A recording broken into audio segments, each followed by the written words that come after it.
Hello दोस्तों, नमस्कार। Study per day में आपका स्वागत है। दोस्तों, इस वीडियो में हम लोग बात करने वाले हैं इंडियन पॉलिटी का फर्स्ट टॉपिक, भारत का संवैधानिक इतिहास। देखिए, इस टॉपिक को लूसेंट और घटना चक्र से इस प्रकार कवर करने की कोशिश किया गया है कि एग्जाम में इससे बाहर एक भी प्रश्न नहीं आएगा। अगर आप किसी भी कॉम्पिटिटिव एग्जाम के लिए जीके जीएस की तैयारी कर रहे हैं तो आपके लिए वीडियो काफ़ी ज़्यादा हेल्पफुल रहने वाला है। इसी तरह सभी विषयों का टॉपिक वाइज वीडियो इस चैनल पे आपको उपलब्ध मिलेगा। तो फ्रेंड्स, अगर चैनल पर पहली बार है तो जरूर सब्सक्राइब करिए और साथ में अपने दोस्तों भाइयों बहनों के पास जरूर इसे शेयर करिए। चलिए बिना समय गंवाए इस वीडियो को शुरू करते हैं। देखिए, पहला क्वेश्चन है बी आर अम्बेडकर और महात्मा गांधी के मध्य सन 1932 ईस्वी में हस्ताक्षरित पुनः समझौते में प्रावधान था, जिसे पुनः समझौता फ्रेंड्स इसे पुनः पैक्ट भी कहा जाता है। तो फ्रेंड्स, इसमें समझौता हुआ था कि हरिजनों के लिए आरक्षण सहित संयुक्त निर्वाचन क्षेत्र का। ठीक है, अगला क्वेश्चन देखते हैं हम लोग। अगला सवाल है, फिर देखिएगा, वह कौन सा अधिनियम था जिसने भारत में सत्ता ब्रिटिश ईस्ट इंडिया कंपनी से ब्रिटिश क्राउन में स्थानांतरित की थी। देखिए, जब 1857 का जो क्रांति हुआ था तो उसके बाद 1858 भारत सरकार अधिनियम 1858 के तहत जो है ईस्ट इंडिया कंपनी से जो है भारत की सत्ता ब्रिटिश जो गवर्नमेंट है, ब्रिटिश क्राउन अपने हाथों में ले लिया था। तो इसका राइट आंसर हो जाएगा भारत सरकार अधिनियम 1858 ईस्वी। ठीक है, याद रखिएगा, बहुत बार यह क्वेश्चन पूछा जाता है। चलिए अगला सवाल देखते हैं हम लोग। निम्नलिखित में से किस अधिनियम द्वारा भारत के गवर्नर जनरल को अध्यादेश जारी करने की शक्ति प्रदान की गई? तो इसका आंसर हो जाएगा फ्रेंड्स भारत परिषद अधिनियम 1861 ईस्वी। इसके द्वारा गवर्नर जनरल को अध्यादेश जारी करने की शक्ति प्रदान की गई थी।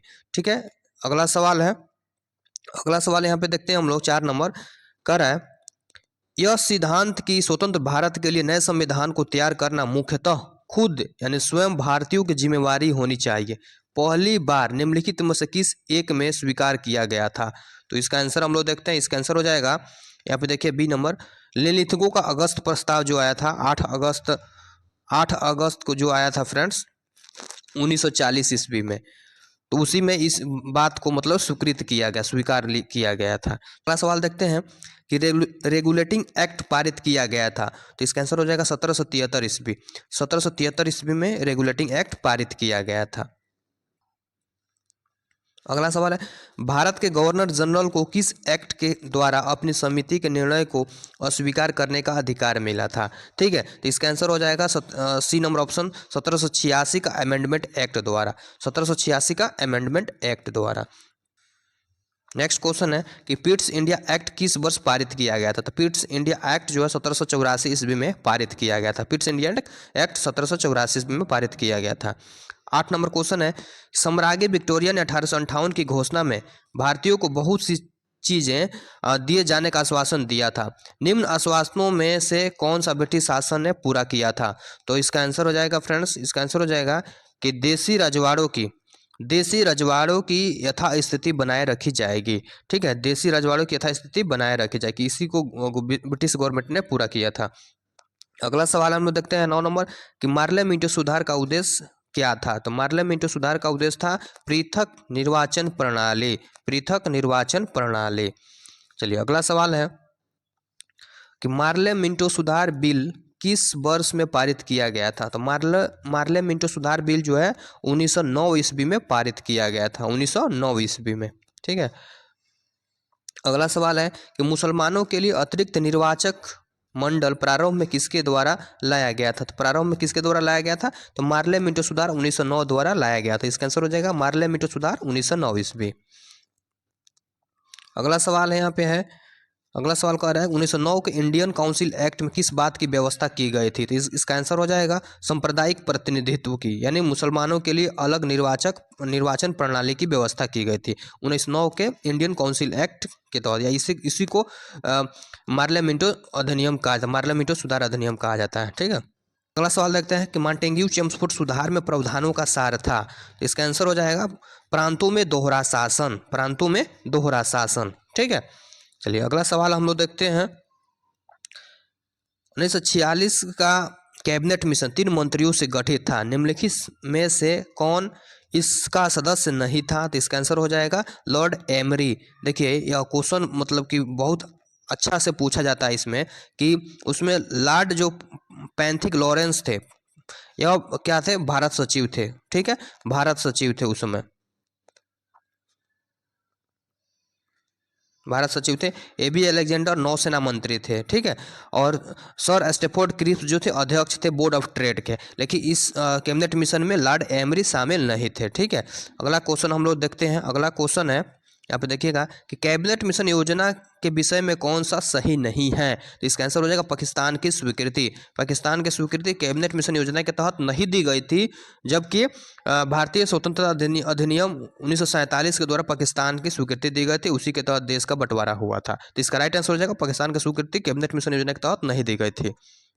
चलिए अगला सवाल है, यहाँ पे देखेंगे हम लोग, भारत का संविधान लागू होने तक स्वतंत्रता के पश्चात इसका शासन किसके अंतर्गत चलाया गया। ठीक है, इसका आंसर हो जाएगा सी नंबर ऑप्शन 1935 के भारत सरकार अधिनियम के अनुसार, 1935 के भारत सरकार अधिनियम के अनुसार भारत की शासन चलाया गया था। अगला सवाल हम लोग देखते हैं। अगला सवाल है फ्रेंड्स यहाँ पे 17 नंबर, कि भारतीयों को वर्ष 1947 में सार्वभौम सत्ता सौंपने की योजना निम्न में से किस नाम से जानी गई। इसका आंसर हो जाएगा माउंटबेटन योजना। माउंटबेटन योजना के तहत ही देश हमारा आज़ाद हुआ था। ठीक है, भारतीय स्वतंत्रता अधिनियम 1947 जो आया उसको माउंटबेटन योजना भी कहा जाता है। चलिए अगला सवाल हम लोग देखते हैं। कह रहा है इसमें, अगला कह रहा है कौन सुमेलित नहीं है, सुमेलित नहीं है उसको ढूंढना है। तो देखिए ऑप्शन ए में कह रहा है मार्लो मिंटो सुधार जो सांप्रदायिक प्रतिनिधित्व से संबंधित था, एकदम सही है। भारत सरकार अधिनियम 1935 स्वशासन से संबंधित था, एकदम सही है ये भी। कैबिनेट मिशन संविधान का गठन, हाँ कैबिनेट मिशन के द्वारा संविधान सभा का गठन हुआ था, ये भी सही है। साइमन कमीशन भारत विभाजन, जबकि यह गलत है, हमारा राइट आंसर हो जाएगा यही। ठीक है, भारत का विभाजन जो हुआ था भारतीय स्वतंत्रता अधिनियम 1947 के द्वारा हुआ था। यह साइमन कमीशन से कह रहा है भारत का विभाजन, जबकि यह गलत है, यही सुमेलित नहीं है। तो इसका राइट आंसर हो जाएगा डी नंबर। ठीक है, अगला सवाल है, अगला सवाल 19 नंबर के, भारत शासन अधिनियम 1919 के अंतर्गत विधायिका का अंतिम निर्वाचन किस वर्ष में किया गया था। विधायिका का अंतिम निर्वाचन जो है 1945 ईस्वी में किया गया था, 1945 ईस्वी में। चलिए अगला सवाल, अखिल भारतीय महासंघ स्थापित करने का प्रावधान शामिल किया गया था। तो अखिल भारतीय महासंघ स्थापित करने का जो प्रावधान था भारत सरकार अधिनियम 1935 में था। इसका राइट आंसर हो जाएगा भारत सरकार अधिनियम 1935। अगला सवाल है कि निम्न में से किस अधिनियम ने केंद्र में द्वैध शासन प्रणाली को स्थापित किया था। केंद्र में द्वैध शासन कह रहा है, तो हो जाएगा भारत सरकार अधिनियम 1935, भारत सरकार अधिनियम 1935। ठीक है इसका आंसर। अगला सवाल है कि संघीय प्रणाली का पहला प्रयास भारत सरकार अधिनियम डैश द्वारा किया गया। तो इसका आंसर हो जाएगा 1935 के भारत सरकार अधिनियम द्वारा संघीय प्रणाली का पहला प्रयास किया गया था। अगला सवाल है कि प्रांतीय स्वायत्तता शुरू करने के लिए भारत की ब्रिटिश सरकार द्वारा कौन सा अधिनियम पारित किया गया। ठीक है, प्रांतीय स्वायत्तता के लिए तो कह रहेगा, इसका हो जाएगा भारत 1935 का भारत सरकार अधिनियम। ठीक है, इसका राइट आंसर हो जाएगा 1935 का भारत सरकार अधिनियम। नेक्स्ट क्वेश्चन हम लोग देखते हैं। नेक्स्ट क्वेश्चन है कि भारत में सचिव का पद किसके द्वारा निर्मित किया गया। तो भारत में सचिव का पद जो है आपको भारत सरकार अधिनियम 1858 के द्वारा यह पद जो है सृजित किया गया था। इसका राइट आंसर हो जाएगा भारत सरकार अधिनियम 1858।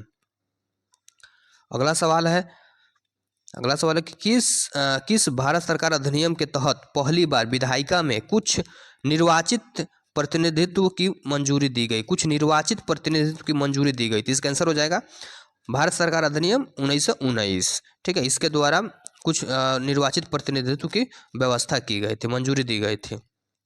चलिए अगला सवाल है, यहाँ पे देखते हैं हम लोग 24 नंबर, भारत शासन अधिनियम 1935 द्वारा स्थापित संघ में अवशिष्ट शक्तियाँ किसे दी गई थी। तो अवशिष्ट शक्तियाँ जो है उसमें जनरल गवर्नर जनरल को दिया गया था, गवर्नर जनरल को दिया गया था। अगला सवाल है हम लोग देखेंगे कि अगला सवाल है किस अधिनियम को मॉन्टेग्यू चेम्सफोर्ड सुधार के नाम से जाना जाता है। तो देखिए भारत शासन अधिनियम 1919 को मॉन्टेग्यू चेम्सफोर्ड सुधार के नाम से जाना जाता है। इसका राइट आंसर हो जाएगा भारत शासन अधिनियम 1919। अगला सवाल है, अगला सवाल है कि डैश यूनाइटेड किंगडम की संसद का एक अधिनियम है जिसने 1947 में ब्रिटिश भारत को भारत और पाकिस्तान के 2 नए स्वतंत्र उपनिवेशों में विभाजित किया। तो इसका आंसर हो जाएगा फ्रेंड्स भारतीय स्वतंत्रता अधिनियम 1947। इसी के द्वारा देश मतलब कि देश का बंटवारा हुआ था। ठीक है, अगला सवाल है कि डैश का Pitt's India act British east India company के वाणिज्यिक और राजनीतिक कार्यों के बीच अंतर करता है। तो देखिए 1784 का जो पिट्स इंडिया एक्ट है, इसका आंसर हो जाएगा 1784 ईस्वी। पिट्स इंडिया एक्ट 1784 में पारित किया गया था। अगला सवाल देखते हैं हम लोग कि ब्रिटिश संसद के किस अधिनियम ने भारत में व्यापार पर ईस्ट इंडिया कंपनी के एक अधिकार को समाप्त किया था। इसका आंसर हो जाएगा 1813 का चार्टर एक्ट। ठीक है, अगला सवाल है कि किस अधिनियम ने भारतवासियों को अपने देश के प्रशासन में कुछ हिस्सा लेना संभव बनाया था। इसका आंसर हो जाएगा चार्टर एक्ट 1833। चार्टर एक्ट 1833 के द्वारा भारतवासियों को अपने देश में प्रशासन में हिस्सा लेना संभव बनाया था, कुछ हिस्सा लेना संभव बनाया था। अगला क्वेश्चन है कि निम्नलिखित में से किस अधिनियम के अंतर्गत भारतीय विधान परिषद को बजट पर बहस करने की शक्ति प्राप्त हुई। इसका आंसर हो जाएगा भारतीय परिषद अधिनियम 1892 ईस्वी। ठीक है, भारतीय परिषद अधिनियम 1892 ईस्वी। चलिए अगला सवाल है कि ब्रिटिश भारत में सांप्रदायिक प्रतिनिधित्व की व्यवस्था निम्नलिखित में से किस अधिनियम द्वारा की गई थी। सांप्रदायिक प्रतिनिधित्व की व्यवस्था मार्ले मिंटो सुधार 1909 द्वारा किया गया था। ठीक है, मार्ले मिंटो सुधार 1909 द्वारा। अगला सवाल है कह रहा है कि भारत का संघीय न्यायालय निम्नलिखित में से किस वर्ष में स्थापित किया गया था। तो देखिए भारतीय शासन अधिनियम 1935 के अंतर्गत 1 अक्टूबर 1937 ईस्वी को 1 अक्टूबर 1937 को भारतीय संघीय न्यायालय की स्थापना किया गया था। इसका आंसर हो जाएगा 1937 ईस्वी। ठीक है, अगला सवाल है केंद्र में द्वैध शासन किस अधिनियम के अंतर्गत स्थापित किया गया था। तो केंद्र में द्वैध शासन जो कहेगा तो इस हो जाएगा भारत सरकार अधिनियम 1935 द्वारा। भारत सरकार अधिनियम 1935 द्वारा केंद्र में द्वैध शासन स्थापित किया गया था।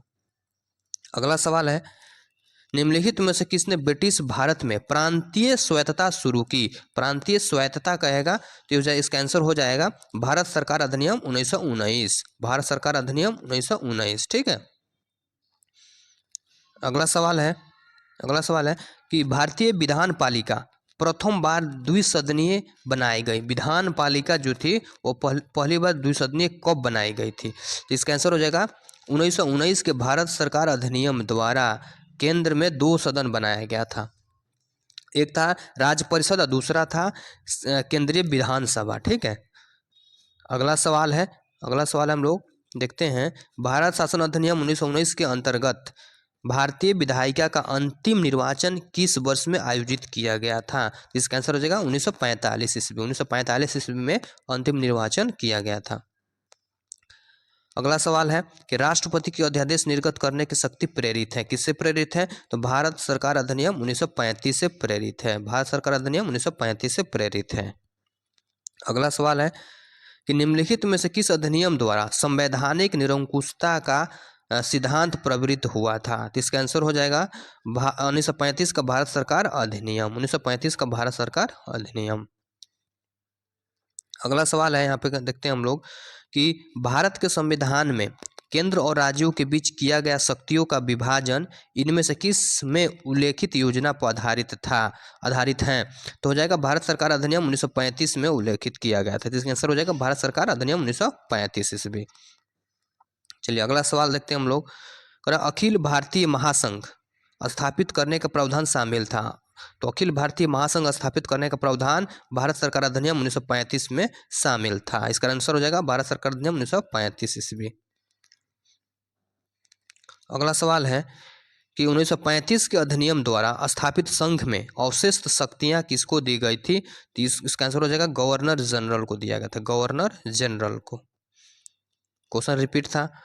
अगला सवाल है कि भारतीय शासन अधिनियम 1935 के तहत प्रस्तावित संघीय प्रणाली थी। कैसा संघीय प्रणाली थी। तो भारत संघ यानी federation of India. Federation of India. इसका आंसर हो जाएगा बी भारत संघ। अगला सवाल है कि 1935 का गवर्नमेंट ऑफ इंडिया एक्ट क्यों महत्वपूर्ण है। 1935 का गवर्नमेंट ऑफ इंडिया एक्ट क्यों महत्वपूर्ण है। तो ऑप्शन हम लोग देखते हैं। तो इसका आंसर हो जाएगा ए यह भारतीय संविधान का प्रमुख स्रोत है। देखिए लगभग 250 अनुच्छेद जो है इसी अधिनियम से लिया गया है। 1935 के भारत सरकार अधिनियम से डायरेक्ट लिया गया है भारतीय संविधान में। अगला सवाल है कि निम्नलिखित अधिनियमों में से किस अधिनियम के फलस्वरूप बर्मा भारत से अलग हुआ था? तो देखिए गवर्नमेंट ऑफ इंडिया एक्ट 1935 के अंतर्गत आपको 1937 ईस्वी में बर्मा भारत से अलग हुआ था। तो फ्रेंड्स उम्मीद करते हैं वीडियो अच्छा लगा होगा। वीडियो को जरूर लाइक करिए, चैनल को अगर पहली बार है तो जरूर इसको सब्सक्राइब कर लीजिए, साथ में अपने दोस्तों भाई बहनों के पास जरूर से शेयर करिए। ठीक है, मिलते हैं नेक्स्ट वीडियो में, तब तक के लिए जय हिंद।